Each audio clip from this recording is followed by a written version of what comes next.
ಚುನಾವಣೆ ಸೋತ ನಂತರ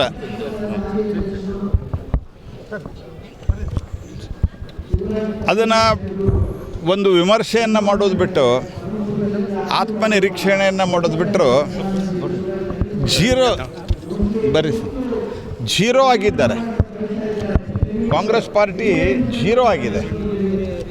ಆದರೆ ಜೀರೋ ಆದರೂ ಸಹಿತ EVM ಬಗ್ಗೆ ಮತ್ತು ಇಲೆಕ್ಷನ್ ಕಮಿಷನ್ ಬಗ್ಗೆ ಮಾತನಾಡ್ತಾರೆ ಹೊರತಾಗಿ ರಾಹುಲ್ ಗಾಂಧಿಯವರ ನೇತೃತ್ವದ ಬಗ್ಗೆ, ಅವರ ಅಸಾಮರ್ಥ್ಯದ ಬಗ್ಗೆ ಕಾಂಗ್ರೆಸ್ ಪಾರ್ಟಿಯವರು ಚಿಂತನೆಯನ್ನು ಮಾಡೋದಿಲ್ಲ. ಆಪಂತೂ ಹೋಯ್ತು, ಆಪದ ಇದ್ದಿದ್ದೇ ಟೆಂಪ್ರರಿ. ಅದು ಆಮ್ ಆದ್ಮಿ ಪಾರ್ಟಿ ಇದ್ದಿದ್ದೇ ಒಂದು ತಾತ್ಕಾಲಿಕ. ಅದು ಸುಳ್ಳು ಹೇಳಿ ಜನರನ್ನ ದಾರಿಗೆ ತಪ್ಪಿಸಿ ಸುಳ್ಳು ಆಶ್ವಾಸನೆ ಕೊಟ್ಟು ಇದನ್ನೆಲ್ಲ ಮಾಡಿ ದಿಲ್ಲಿಯಲ್ಲಿ ಅಧಿಕಾರಕ್ಕೆ ಬಂದಿದ್ದರು. ಕಾಂಗ್ರೆಸ್ಸಿನ ಒಳಜಗಳದಿಂದ ಪಂಜಾಬ್ದಲ್ಲಿ ಒಂದು ಬಂದಿದ್ದರು. ಆದರೆ ಇಡೀ ದೇಶದಲ್ಲಿ ಎಲ್ಲೂ ಕೂಡ ಇವತ್ತವರು ಸ್ವಂತ ಬಲದ ಮೇಲೆ, ಕರ್ನಾಟಕ ಮತ್ತು ತೆಲಂಗಾಣ ಬಿಟ್ಟರೆ ಸ್ವಂತ ಬಲದ ಮೇಲೆ ಅವರು ಎಲ್ಲೂ ಸರ್ಕಾರ ಮಾಡುವಂಥ ಸ್ಥಿತಿ ಇಲ್ಲ. ಮತ್ತು ಅನೇಕ ಕಡೆ ಅವರ ಒಂದು ಎಕ್ಸಿಸ್ಟೆನ್ಸ್, ಬೇಸಿಕ್ ಎಕ್ಸಿಸ್ಟೆನ್ಸ ಕ್ವಶನ್ದಲ್ಲಿದ್ದರೂ ಸಹಿತ ಪುನಃ ಅನೇಕರು ಇವತ್ತು EVM ಮತ್ತು ಚುನಾವಣಾ ಆಯೋಗದ ಕಾರ್ಯವೈಖರಿಯನ್ನು ಕುರಿತು ಪ್ರಶ್ನೆ ಎತ್ತಿದ್ದಾರೆ.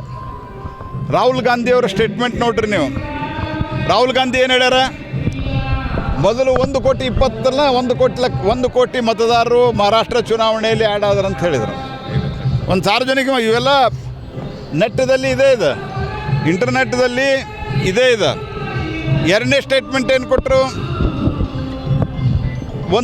ಇದರಲ್ಲಿ 1 ಕೋಟಿ 20 ಲಕ್ಷ ಅಂತ ಒಂದು ಕಡೆ ಹೇಳಿದರು, 1 ಕೋಟಿ ಅಂತ ಸಾರ್ವಜನಿಕ ಸಭೆಯಲ್ಲಿ ಹೇಳಿದರು, 70 ಲಕ್ಷ ಅಂಥೇಳಿ ಅವರು ಲೋಕಸಭೆಯೊಳಗೆ ಹೇಳಿದರು.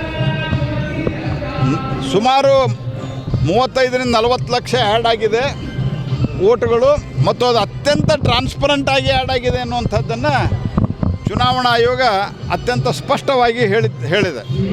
ಈ ರೀತಿ ನಮ್ಮ ದೇಶದ ಚುನಾವಣೆ ವ್ಯವಸ್ಥೆಯನ್ನು, ಪ್ರಜಾಪ್ರಭುತ್ವದ ಇನ್ಸ್ಟಿಟ್ಯೂಷನ್ಸ್ಗಳನ್ನು ಇವತ್ತು ಅವರು ಅಪಹಾಸ್ಯ ಮಾಡುವಂಥ, ಅದರ ಕ್ರೆಡಿಬಿಲಿಟಿ ಕಮ್ಮಿ ಮಾಡುವಂಥ ಕೆಲಸವನ್ನು ಮಾಡ್ತಾ ಇರೋದನ್ನು ಅತ್ಯಂತ ತೀವ್ರವಾಗಿ ಖಂಡಿಸ್ತೇನೆ.